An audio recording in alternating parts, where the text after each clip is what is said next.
آج ہم بات کریں گے شعیب ابی طالب،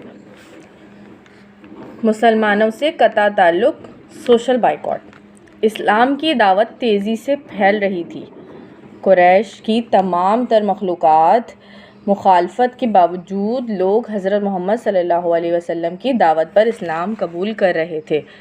پہلے تو صرف آپ کے قریبی رشتہ داروں، غریب اور عام لوگوں نے اسلام قبول کیا، لیکن رفتہ رفتہ با اثر سردار بھی اسلام لے آئے۔ حضرت حمزہ رضی اللہ تعالیٰ عنہ، حضرت عمر نے بھی اسلام قبول کر لیا۔ اسی دوران حضرت ابو طالب کی کوششوں سے آپ صلی اللہ علیہ وسلم کے خاندان یعنی بنو مطلب اور بنو ہاشم نے مل کر نبی اکرم صلی اللہ علیہ وسلم کی حفاظت کا فیصلہ کیا۔ حالانکہ ان میں بہت سے لوگ اسلام بھی نہیں لائے تھے۔ اس طرح اسلام اور مسلمان اپنی جگہ مضبوط ہو گئے۔ یہ دیکھ کر مشرکین نے ایک ظالمانہ منصوبہ بنایا کہ بنو ہاشم سے ہر قسم کا سماجی تعلق ختم کر دیا جائے۔ یہ نبوت کا 7واں سال تھا۔ مشرکین مکہ نے آپس میں ایک معاہدہ تیار کیا اور اس کی تحریر خانہ کعبہ کی دیوار پر لٹکا دی۔ مشرکین نے یہ عہد کیا تھا کہ وہ بنو ہاشم کے ساتھ نہ شادی بیاہ کریں گے، نہ خرید و فروخت اور نہ لین دین کریں گے، نہ ان کے ساتھ بات چیت اور کوئی میل جول رکھیں گے، نہ ان کے گھروں میں جائیں گے جب تک کہ حضرت ابو طالب اپنے بھتیجے کی حمایت سے باز نہیں آ جاتے اور انہیں ہمارے حوالے نہیں کر دیتے۔ نیز مشرکین نے بنو ہاشم کی طرف سے کسی بھی قسم کی صلح کی پیشکش قبول نہ کرنے کا بھی اعلان کیا۔ 3 سال شعیب ابی طالب میں 3 سال کی بات ہو رہی ہے۔ اس اقدام کے نتیجے میں حالات بہت خراب ہو گئے۔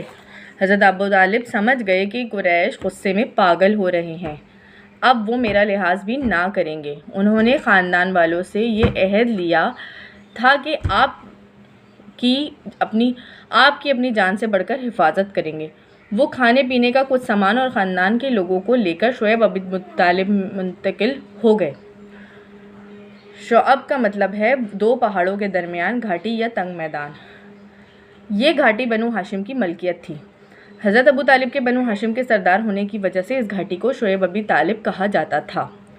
نبی اکرم کا کافر چچا ابو لہب وہ واحد شخص تھا جس نے اپنے خاندان کے بجائے مشرکین کا ساتھ دیا۔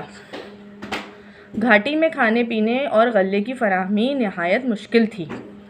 مکہ مکرمہ میں جو بھی غلہ آتا مشرکین اسے فوراً خرید لیتے۔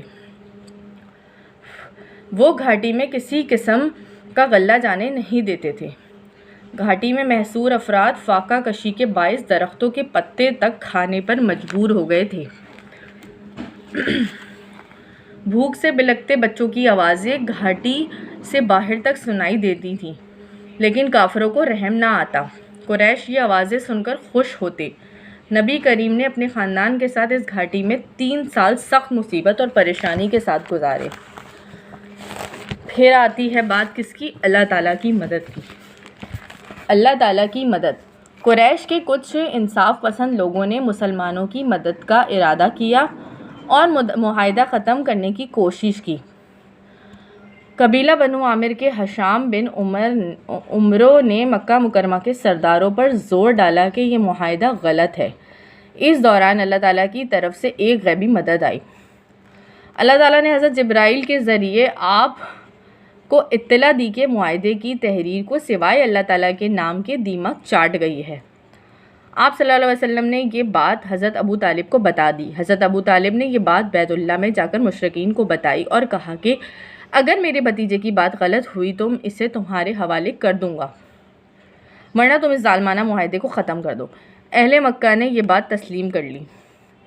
چنانچہ مشرکین نے تحریر دیکھی تو اس میں اللہ تعالیٰ کے نام کے سوا تمام الفاظ دیمک چاٹ گئی تھی۔ اس طرح یہ ظالمانہ معاہدہ اپنے انجام کو پہنچا۔